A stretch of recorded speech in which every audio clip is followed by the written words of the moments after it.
after God created this perfect place for Adam and Eve to live in on earth, they decided to go against what God told them and they ate of the fruit of knowledge of good and evil. This put God in a position where he had to punish them for going against the rule he has set for them. We have already talked about the curse laid onto the serpent for deceiving Eve. Today, we will take a look at the curse laid on Adam for listening to Eve and also eating of the fruit. God curses the ground and causes thorns and thistles to grow. Genesis 3 verse 17 to 18. Now, I'm going to immediately say that I have no clue what this is actually supposed to mean and how this is supposed to be inconsistent, but I will try my best to give a reasonable response to this argument. And unto Adam he said, Because thou hast hearkened unto the voice of thy wife, and hast eaten of the tree, of which I commanded thee, saying, Thou shalt not eat of it. Cursed is the ground for thy sake. In the sorrow shalt thou eat of it all the days of thy life. Thorns also and thistles shall it bring forth to thee, and thou shalt eat the herb of the field. In the sweat of thy face shalt thou eat bread, till thou return unto the ground. For out of it wast thou taken, for dust thou art, and unto dust shalt thou return.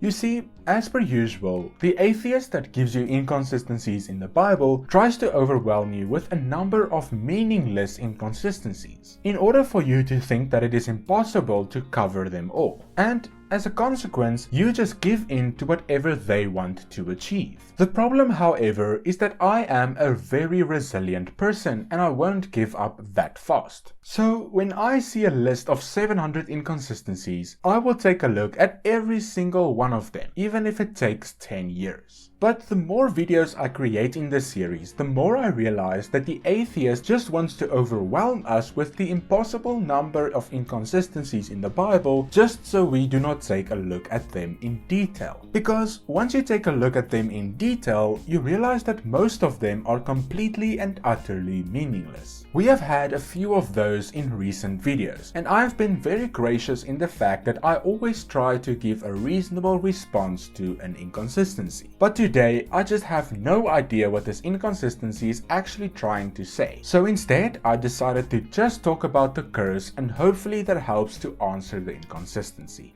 Firstly, there is a very interesting thing to notice about all of these curses. Each curse that God gives out gets increasingly worse. The first curse is on the serpent. The curse says that the serpent will now crawl on his belly and eat dust. Then the curse goes to Satan, which says that Adam and Eve's offspring will bruise his head and he will bruise the offspring's ankle. There is very little debate over the fact that this is the first prophecy we have of Jesus, and it even comes immediately after the curse is given. Then we get the curse that is laid upon Eve. This curse is a curse on all of womanhood, because they will now have more pain in childbirth. Then the last curse is probably the worst one. This is where God curses the ground. This makes it much more difficult for Adam to grow food, and he will now have to work really hard in order to feed his family. This is a curse on all of humanity. Now the obvious question becomes, why is Adam's curse the worst curse? Because Adam wasn't the one that originally ate of the fruit. Well, I think it is because of this reason. When God told Adam that they were not allowed to eat of the fruit of the tree of the knowledge of good and evil, Eve was not around yet. So, once God created Eve, Adam had to tell her that she is not allowed to eat of this fruit. And he was the one who had to make sure that she also follows the rules. I think it is safe to say that Adam did do all of this. But by also eating of the fruit after Eve, he was the most guilty, because he received this command directly from God. This to me was a very interesting thought, and I think it confirms the fact that God judges different people differently based on the knowledge that they have and what they did with that knowledge. Another interesting thought I want to share here is an answer on the question of why Adam would eat of the fruit if he received this command directly from God. Well, an interesting theory on this is that when Eve ate of the fruit, she was the one that's gonna die and be punished, whereas Adam would not be punished because he did not eat of the fruit. This would mean that Adam would be alone again and he would lose his wife. So out of the love for his wife, he also ate of the fruit. This ensured that in addition to Eve being punished for eating of the fruit, Adam would also be punished. Now this would make a lot of sense if you think about it in the light of humanity itself. At this point in time, Adam and Eve were the only human beings on earth. So, if only Eve were to get punished and died, then Adam would be alone on the earth again, and this time forever. And considering what God said just a few verses before this incident, I don't think that Adam wanted this to happen. So, out of love for his wife, he also ate of the fruit in order to take the punishment onto himself as well. So yeah, there's a lot more we can talk about here, but I just wanted to put that out there for you to go think about. Then let's talk about the actual thorns and thistles. Why would God give this specific curse? Well, I don't think we will ever be able to know without God directly telling us, but I think it has to do with the symbolism of the thorns and thistles. In this passage, you can think of the thorns and thistles being the representation of sin entering the world through nature. Then, if we go to the time of Jesus and his life, when he got crucified, they put a crown of thorns on his head. This is a very interesting symbolism to consider, and it is definitely not a very obvious connection to make. Jesus was the perfect human being we all failed to be. But one thing that is very clear is that Jesus never sinned, even though sin tried to take over his life. When Satan tempted Jesus, he tried to get Jesus to sin. But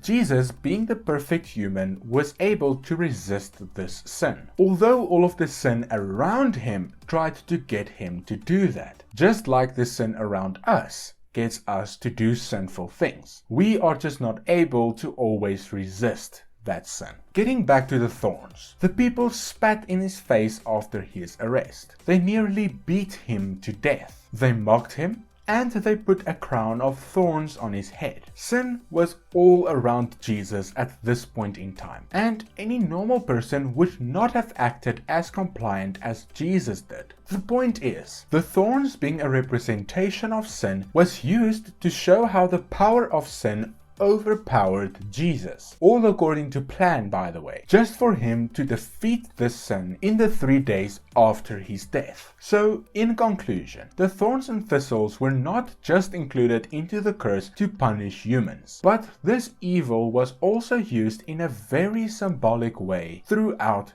the Bible. And once you start to realize this, a lot of small puzzle pieces start to fall into place. So, with all of that in mind, let's take a look at the argument once more. Since the original argument did not make any sense in the context of inconsistencies, I will only provide my own argument that I think is compelling on this topic. Premise 1. God curses the ground. Premise 2. Part of the curse is that it will bring forth thorns and thistles. Premise 3. Thorns and thistles have a very symbolic meaning in the Bible. Conclusion. Even though at this point in the story, the act of creating thorns and thistles seems very unnecessary and evil, it will be used throughout the Bible to symbolize important concepts. So, there you have it, my brothers and sisters. Even though I don't feel completely satisfied with this argument, I think there is still a lot of room for growth. And hopefully, as we slowly work through the Bible, it will grow into a wonderful idea with many interesting thoughts. If you would like to see how the skin coats God gives Adam and Eve in the next part of the passage is inconsistent in the Bible, then please watch the video on screen